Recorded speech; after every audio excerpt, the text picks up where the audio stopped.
ப்ரொமோல வந்த கன்டென்ட் தான் இப்போ லைவ்ல போயிட்டுருக்கு. லைவ்ல நமக்கு என்ன காட்டுறாங்கன்னா, அங்க பார்வதி கூட பேசினதுக்கப்புறம் என்ன நடந்ததுன்னு சொல்லிட்டு சுபிக்ஷா வந்துட்டு மத்த அவங்க 2 ஃப்ரெண்ட்ஸ் கிட்ட பேசிட்டு இருக்காங்க. அங்க ரம்யாஜோ கேட்குறாங்க, "நீ எதுக்காக நீ அங்க போய் பேசின?" அதுக்கு விஹானா சொல்றாங்க, "நான் அவகிட்டலாம் போகவே மாட்டேன். அவ காலையிலேயே என்கிட்ட ஒரு மாரி ஆட்டிட்யூட் காட்டினா. அவகிட்ட பேசுறதெல்லாம் நான் வந்துட்டு எனக்கு பிடிக்கவே பிடிக்கல. வேலையும் செய்ய மாட்டேங்கிறா. ஆனா வாய மட்டும் அப்படி பேசுறா."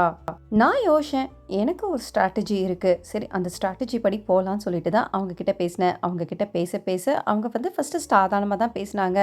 பேசம்போது நானும் கொஞ்சம் பேசினேன், அவங்களும் கொஞ்சம் பேசினாங்க. கடைசியில அவங்க வாயிலேயே போட்டு போட்டு வாங்கினேன். ஏன்னா நமக்கு குடுத்த இந்த டாஸ்க்கு நம்ம தானே பண்ணணும். அவங்கள வேலை வாங்க தான் செய்யணும்னு சொல்லிட்டு, அவங்களையும் நான் வேலை வாங்குறதுக்காக பேச ஆரம்பிச்சேன். இது ஒரு பக்கம் இருக்க, அவங்க கடைசியில என்ன பண்ணாங்க தெரியுமா? "நீ இப்படியும் பேசுவ, அப்படியும் பேசுவேன்னு" சொல்லிட்டு பின்னாடி என்ன ஒரு மாரி ஆட்டிட்யூட் காட்டுனாங்க. எனக்கு அவ்ளோ கடுப்பாயிடுச்சு. இவங்க யாரு என்ன பார்த்துட்டு பேசுறதுன்னு சொல்லிட்டு கேட்குறாங்க. அதுக்கு ரம்யா சொல்றாங்க, "நான் அதெல்லாம் பார்க்கல. ஆனா அவளுக்கும் எனக்கும் ஒத்தே வரல. ஏதாவது சொன்னா அவ வேற மாதிரி பண்றா. இதுவே இவ இந்த வீட்ல இருந்திருந்தா அவளும் இப்படிதான் இருந்திருப்பாளா? நம்மள என்னலாம் பண்ணியிருப்பான்னு" சொல்லிட்டு இவங்க பேசிட்டு இருக்காங்க. இப்போதைக்கு நம்ம என்ன பண்ணலான்னு கேட்கும்போது, இவங்களுக்குள்ள டிசைட் பண்றாங்க. சரி திவாகர கூப்பிட்டு இப்போதைக்கு நம்ம கிளீன் பண்ண வைப்போம். அப்படியும் பண்ணலன்னு வச்சுக்கோயேன், நமக்கு வேற யோசிக்கலாம். இல்ல பிக் பாஸ் கிட்ட போய் கம்ப்ளைண்ட் பண்ணுவோம். விஹானா சும்மா இல்லாம திவாகர கூப்பிடுறதுக்கு அங்க வினோத் போயிட்டு இருக்காரு. வினோத்த கூப்பிட்டுட்டு திவாகர கூப்பிடுங்க அப்படின்ற மாரி கேட்குறாரு. அவருக்கு காதுல வாங்கல போல இருக்கு. அதுக்குள்ள இவரு வீட்ல இருக்கதும் ஒண்ணுதான், இல்லாததும் ஒண்ணுதான்னு கேட்ட உடனே அங்க இருக்க வினோத்துக்கு ரொம்பவே கோவமாகிடுச்சு. "நீ கூப்பிட்ட உடனே வந்துட்டேன். கால்ல நான் வந்து ஷூ மாட்டிட்டு வரதுக்குள்ள நீ என்ன வந்து கேட்குற. நீங்க 3 பேரும் ஒரு குசு குசுன்னு பேசிக்கிறீங்க. எங்கள எதுலயுமே இன்வால்வ் பண்ண மாட்டேங்கிறீங்க. உங்களுக்குள்ள ஏதோ பேசிக்கிறீங்க. நீங்க சொல்றத நாங்க கேட்கணும்னு நினைக்கிறீங்க.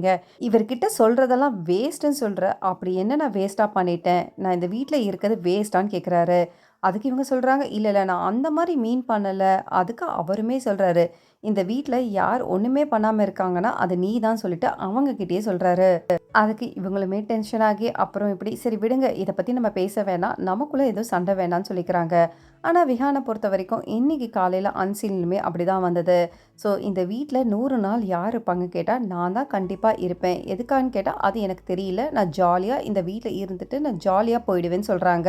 எனக்கு கோவம் வந்தால் நான் பேசுவேன். எனக்கு கோவம் இல்லைன்னா நான் பேச மாட்டேன்னு சொல்லிட்டு பேசுகிறாங்க.